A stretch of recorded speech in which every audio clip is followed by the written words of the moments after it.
What's up, guys, and welcome back to the channel. We got another great one for you today, and we're actually going to be looking into what to do when the city starts talking about shutting down short-term rentals, shutting down Airbnbs, shutting down VRBOs, or what have you. This is a very complex problem, so today I'll try to keep it as short as possible, but we are going to go over kind of why the city is shutting them down, the issues with their arguments, and most importantly, what to do if you're ever in a situation where your city starts talking about banning them.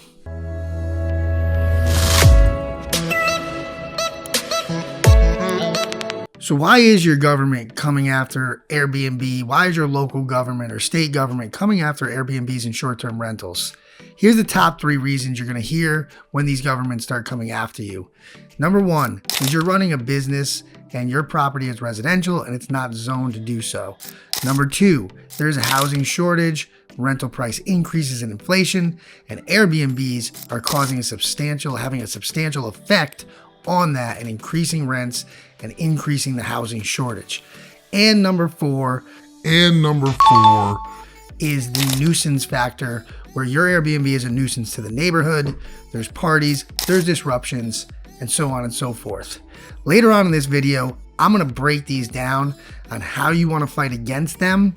But for now, just remember those. The first thing we're going to do before we get into breaking those down and how you want to address those with your city and local governments, state and local governments, is we're going to jump right into a real world example of a major city that shut down Airbnbs, or all but shut down Airbnbs.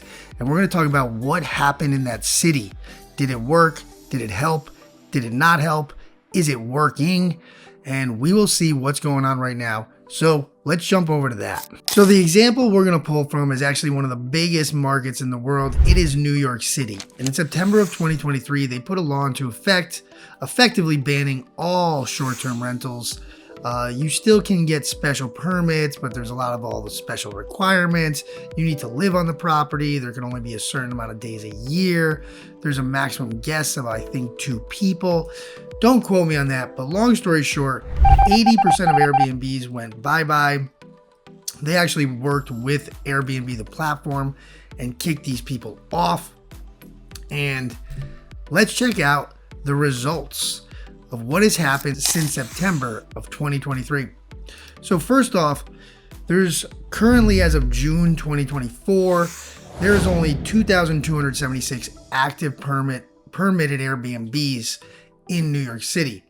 Again, down 80%. Additionally, the city controller did a bunch of studies, and he attributed the rental increases to 9.2% of that was Airbnb. Ironically enough, that means that 91%, 92% of actual rental increases in New York City are for some other reason. So question number 1 that I have, why are you going after Airbnb? Why don't you focus on the 92% of the cause of the rental increases versus Airbnb? Additionally, they have seen massive spikes in hotel rates. Okay, so hotel rates are up 10%, which brings us to our next problem.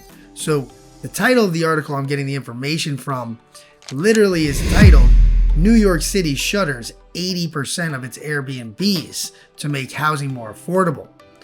All that it's done so far is make hotels more expensive. So this is from Business Insider, June of 2024. They have all the numbers. I'll leave a link in the description for this article. However, there's a big problem here because it seems like it's not working. And it seems like the only people who are winning are big business hotels. So if it's not working, what's going on? And more importantly, let's drive deeper down into what the actual reason they did this. They wanted to get rental prices under control. So I went to Zumper.com to check out how rental prices are doing, long-term rental prices are doing. And unfortunately for New York City, in the past 12 months, rental prices are up 7%. Ironically, you see this dip right after September. So it looked like it might have been working at first. Unfortunately, it appears that dip was either short-lived or was a seasonal factor or something else, because rental prices immediately skyrocketed to not only the previous year's rates, but they actually went higher. This is a big problem. Clearly, what the city did not work. So, next up, we're going to take a look at how you could fight these 3 questions that cities always bring up when they want to shut down Airbnbs. So it didn't work in New York City as we expected, and it's most likely not going to work. So let's talk about what you need to do to fight it when it comes to your city, which it might inevitably do.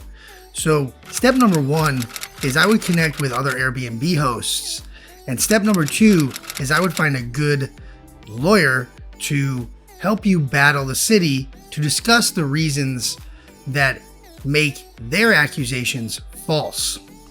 Which accusation number 1 is you're running a business out of your home, and that is not allowed. This doesn't make any sense, especially in 2024. If long-term rentals aren't a business, then why would short-term rentals be? Why does the duration a guest stays at my property matter as to whether or not I'm running a business? Additionally, what about all those other people who run businesses out of their home? Small contractors, CPAs, therapists, people who run e-commerce businesses out of their home. Why are they not violating zoning laws?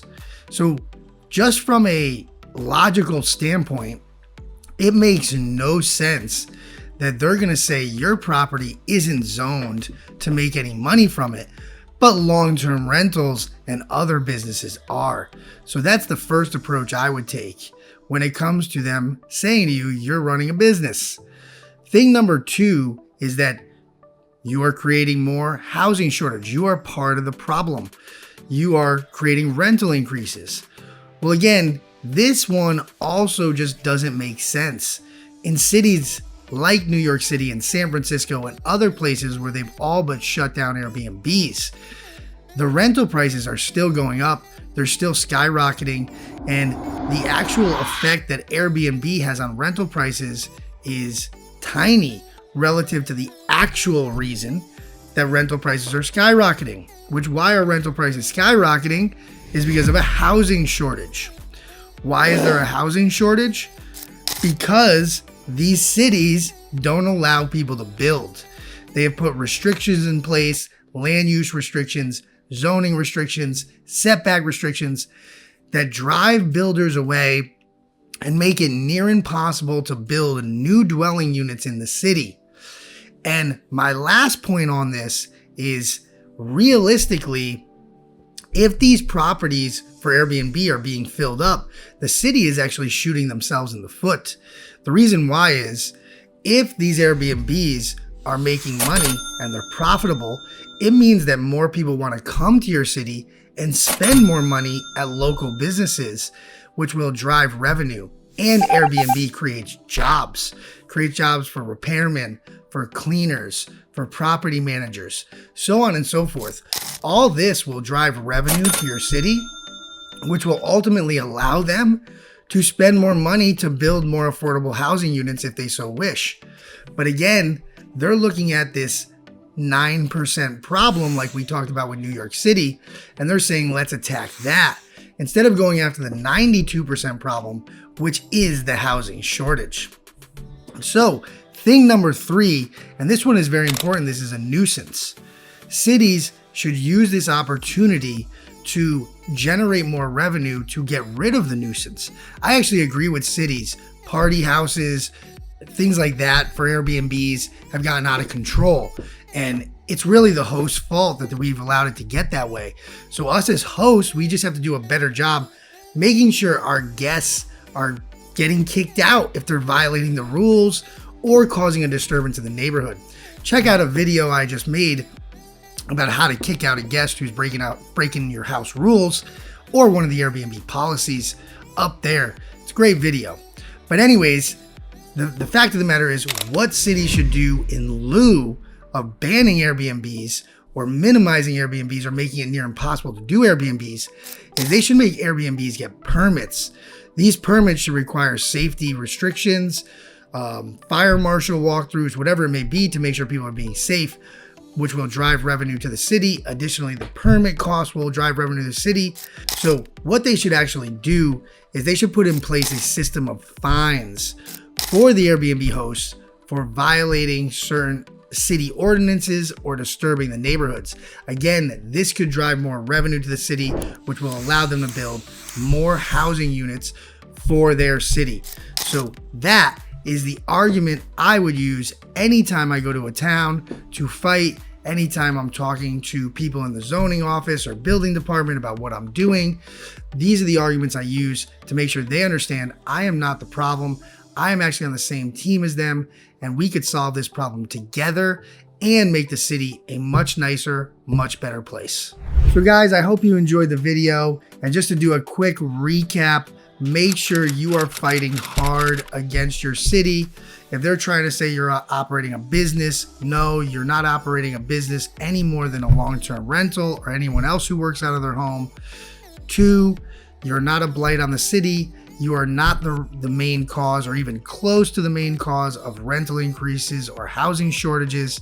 And 3, working together with Airbnb and short-term rentals could actually make the cities and neighborhoods a nicer place and drive more revenue to the city. And 4, make sure you're not being a nuisance. Make sure you are not having parties at your place. Make sure your guests are not disturbing the neighborhoods, and make sure you keep your places in tip-top shape so they actually bring the value of the neighborhood up for everyone, including the city, which then in turn will drive more property taxes, which I forgot to mention before. Anyways, guys, hope you like this video. I will catch you next time. Don't let the government shut you down.